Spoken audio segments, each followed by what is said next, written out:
You searched how to buy shares of Sonos Inc. Sonos is a consumer audio company known for wireless speakers and smart home audio products, and it trades on NASDAQ under the ticker SONO. This content is educational only and does not constitute financial advice. To buy shares, you need a broker, and I'll use eToro as an example to demonstrate the process.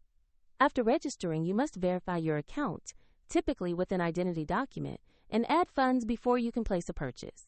Use the platform search bar and enter the ticker SONO to locate Sonos Inc. Select the result that matches the NASDAQ listing to ensure you have the correct stock. On the asset page, review the company summary and the price chart to confirm it is Sonos Inc. Verify the exchange shows NASDAQ and the ticker SONO before continuing. Tap Invest or Buy. Enter the amount you wish to invest, then carefully review the order details and confirm to place the trade. If the market is closed, your order may be queued, and if there are insufficient funds, the platform will prompt you to add money before completing the purchase. Your position will appear in your portfolio where you can monitor it over time. A link to eToro is available in the description if you want to visit the platform.